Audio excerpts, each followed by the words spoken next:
Добрый вечер. По просьбе подписчиков хочу снять видео о том, как закладывать дрова и сколько нужно закладывать дров, как разжигать печь камин Лига. Но все зависит, конечно, от Лига в Кронштадт мощностью он 14 киловатт до 260 кубических метров отапливает.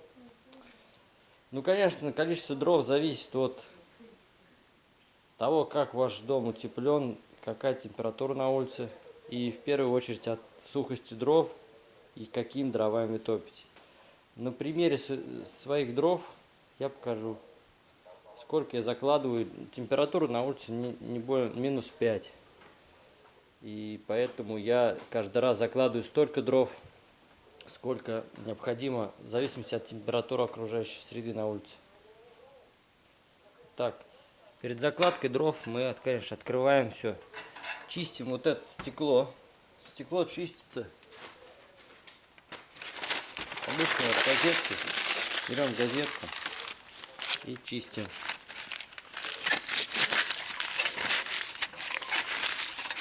Если оно не очищается, оно закоптилось, бывало, что дрова начинают сваливаться во время горения, или они сырые, то стекло коптится.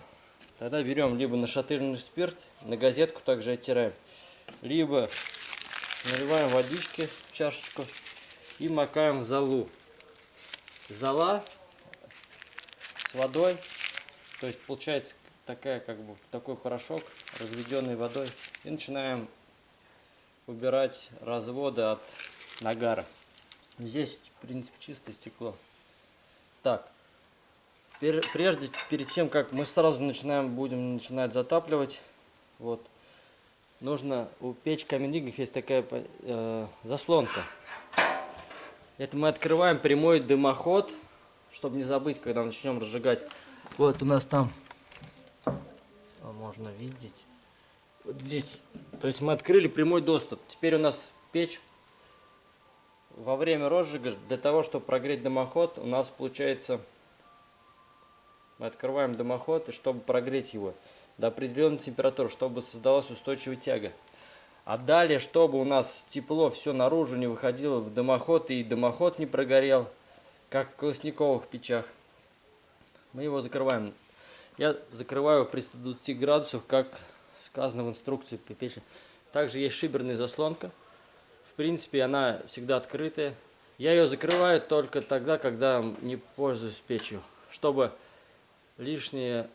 Ведь камин он является как вентиляцией, и лишнее тепло из дома он начинает. Если вы не топитесь, допустим, камином, то другим видом источника, вот там у меня есть еще электроотопление, то я перекрываю данную заслонку.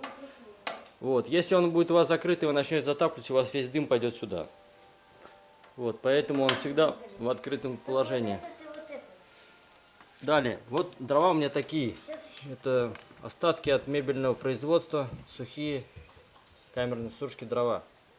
То есть можно топить вот такими березовыми, там любыми дровами. Влажность дров где-то приблизительно, ну, до 20%, где-то 14, где 16. Здесь это вот береза и, не знаю, как это называется, клен американский, на которых как сорняки растут в городах, их на обочинах дорог. Вот. Я ими не топлюсь, хотя можно топиться ими, потому что у меня достаточно таких вот обрезков, и они меня устраивают. У кого есть брикет, тот брикетами топится. У кого есть там, помимо брикетов, есть топливные гранулы, там, я не знаю, всякие разные сейчас есть отопительные, как говорится, приблуды. Вот, и поэтому топиться можно покупать в магазине, сейчас можно все что угодно. Есть руф, вот эти брикеты, они есть сосновые, есть березовые, конечно, лучше топиться березовыми. Их большой плюс то, что они практически без влажности, горят долго и выделяют много тепла. Дрова это то же самое, если дрова влажностью до 20%, а если еще меньше, вот у меня 19% вот этих влажностей, ну, как обычно. здесь немножко больше влажности, потому что пористость больше, и они впитывают, если лежат они, в любом случае приобретают влажность воздуха 12-14, вы их никак, просто меньше не высушите зимой или осенью. А эти, как бы, они набрались, ну, 19%. Если их тоже, вот они, как бы, дуб плотный, он влагу плохо обратно вбирает в себя, даже если хранится на улице. Так, вот я начинаю укладывать дрова. Вот такие, например, такие, я не знаю, может у вас будут брикеты или вот такие дрова. Сам факт то, что самое главное организовать ровную поверхность. Вот прям кладем прям на пепел, пепел не выгребаем, оставляем сантиметра 2 сантиметра, чтобы как бы, как на всех, чтобы у вас как бы тепло, жар не нагревал нижнюю часть печи, и как бы всегда так оставляют, особенно в металлических печах. Но здесь внизу кирпич шамотный, ему в принципе ничего не будет. А у кого тут находится металлическая часть, то обязательно должен быть какой-то слой пепла. Он является изолятором, и поэтому ваш металлический щит будет служить дольше. Например, ну, колосниковых печей здесь стоят колосники. Здесь их нет, колосников, здесь просто кирпич, покрытый, то есть золой и вот углями, остатками. Чищу очень редко, вот если топить с этими дровами, практически золы нет, она вся как бы улетает в дымоход, потому что тяга очень сильная у меня. Потом покажу дымоход какой, когда будет сейчас темно. Далее вот так укладываем. Нижняя часть надо ровно положить. Желательно нужно вот такие вот промежутки делать для того, чтобы воздух проходил свободно. И заметьте, укладываю дрова я вот подальше от стекла. Для чего это сделано? Потому что если будет огонь в стекло, то гореть, то у вас просто-напросто произойдет, ну, стекло просто все закоптится, и вот эта прелесть всего горения камина вы просто не увидите. Также произойдет с сырыми дровами. Далее просто также укладываем. В количество дров нужно укладывать в камин, ну, процентов не более там 50% от размера топки. Для чего это нужно? Для того, чтобы не перегреть камин. Потому что у камина есть такое свойство — инертность. Если вы будете топить, забьете его полностью и зажгете, и он в любом случае начнет гореть, и загорится практически все сразу, но он горит как свечку сверху вниз, потому что это подовый горит, то есть верхнее горение вниз. Но если дрова сухие и их много, они практически все охватываются быстро. И как бы, если вы воздух сразу подадите и забудете потом убавить количество воздуха, у вас просто печь раскалится очень сильно, что, конечно, не требуется. Мало ли что, я стараюсь так не топить. Было у меня пару раз, когда я перегружал камин, и то есть сидел и думал, блин, ну не дай бог, что-нибудь стекло там лопнет или что. Ну такого, конечно, здесь жаропрочное стекло, такого не произошло. Поэтому я советую топить лучше, почаще топить, почаще закладывать дрова. То есть там 2-3 раза в день, если мороз, если вы чисто отапливаете, вот как я. Я пока отапливаюсь только камином, больше ничем. У меня есть электроотопление. Вот. Вот, обычно я кладу 3-4 ряда. Раз, два, три, 4. Но так как здесь они очень тоненькие, я здесь, наверное, рядов побольше положу по объему. То есть без разницы, вот, лишь бы, как говорится, высота дров была одинаковая, чтобы потом на них наложить.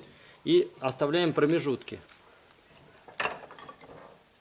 5 рядов. Я просто смотрю по объему топки. То есть у меня вот еще запас есть.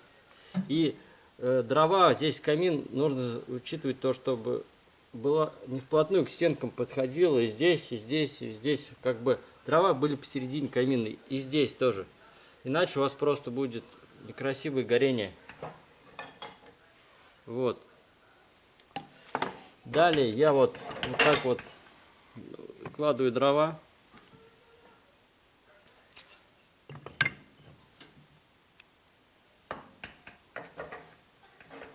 То есть я вот 7 попавших, что у меня есть дрова.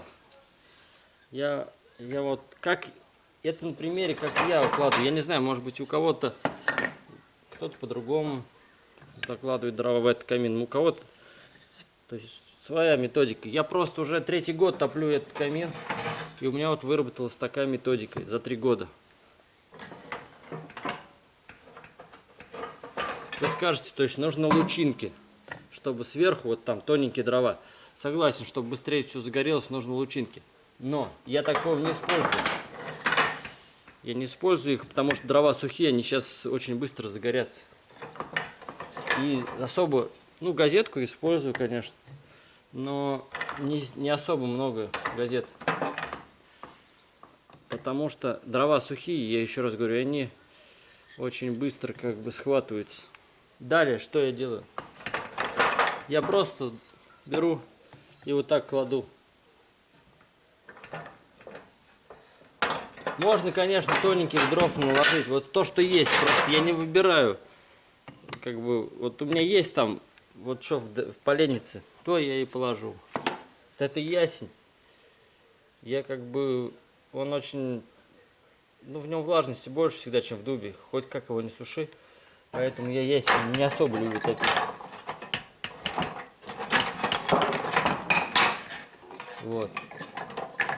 Ну давайте ясень как положим, не знаю, как он загорится. Но он хуже загорится, чем дуб.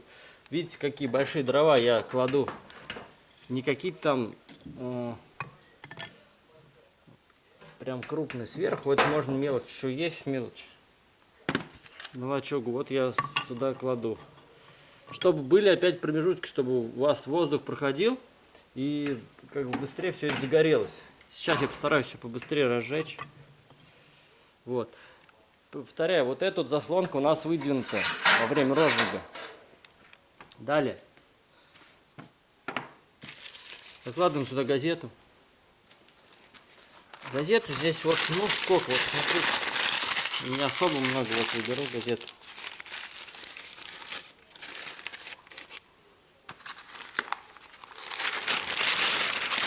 Просто одной рукой неудобно.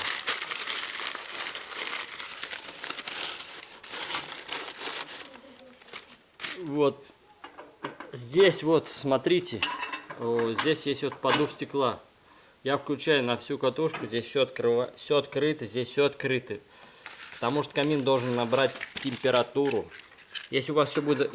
И всегда вот держу вот при открытую дверку.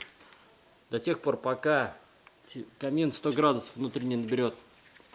Для чего сделано? Чтобы любые дрова не имеют влажность. И у вас сразу на стекле стекло начнет запотевать. Хоть даже 8%, 10% будет сухие.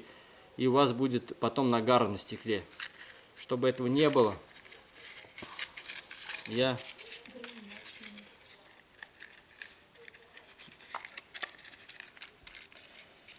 как бы... Сейчас я зажгу. Вот я зажигаю. Все, у нас пошло горение. И сразу же закрываю. Закрываю ее так, чтобы вот здесь вот был... Вот видите. Возможно, у вас сразу пойдет, если тяги нет, дым пойдет вот отсюда, вот из этих тарелок. Вот. Ну, у меня такое тоже бывает, когда, допустим, на улице не так уж и холодно, поэтому как бы перепад температуры нет, но сейчас на улице мороз все равно какой-никакой. Поэтому вот я сейчас все...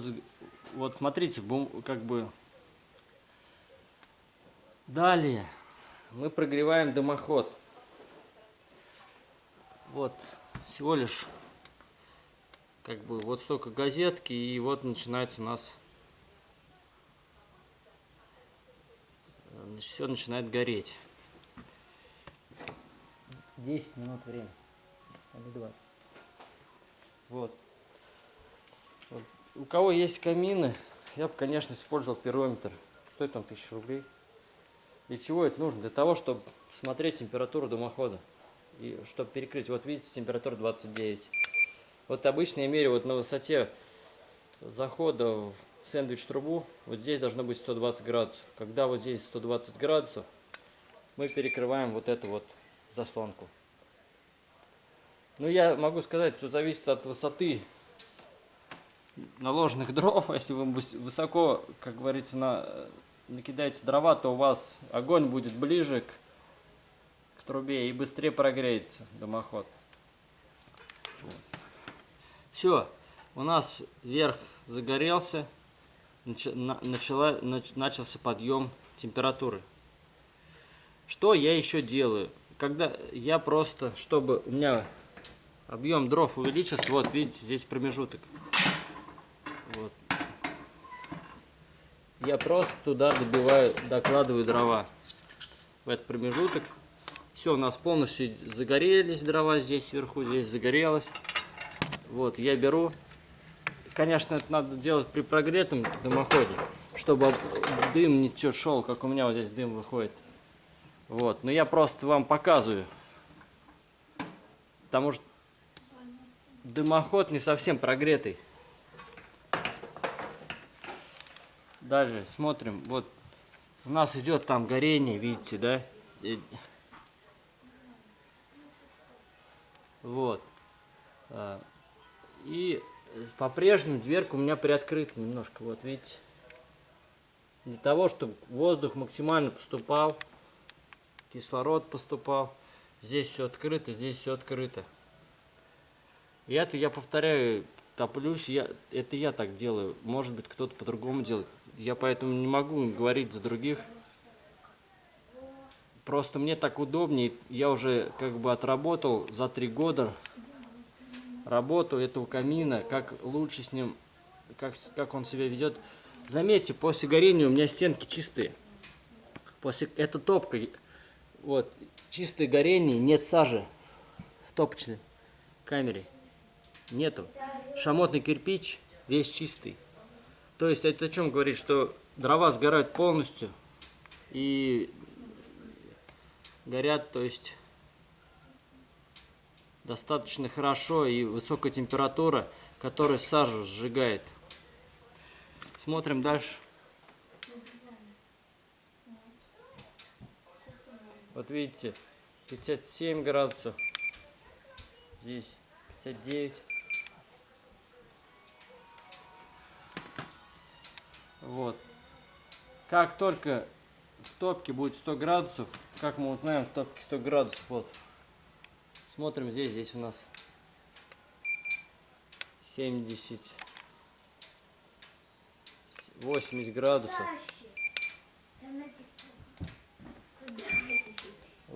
80 градусов. Как здесь вот на трубе внизу будет 100 градусов, я закрою, прикрою дверку до конца. Но закрывать заслонку на дверке я не буду. Для того, чтобы... Смотрите, как хорошо горит. О, отлично. Смотрите, какое горение. Отлично горит. Все. Это, как говорится, у меня практически лучинок не было. Просто дрова сухие, но тем не менее они вот поддымливают, видите? А знаете почему? Потому что вот это крайне поленница, и это ясень, он всегда имеет больше влажности. Я не заметил, как его не суши. И он всегда поддымливает. А дуб, береза, он не так дымит. Тем более здесь коры вообще нет. Так, смотрим. 108 градусов. Закрываем. Вот, закрываем здесь. Здесь перекрыли. И эти мы не трогаем. Пока. Чтобы мы прогреваем дымоход. Чтобы у нас была потом хорошая тяга всегда. Вот.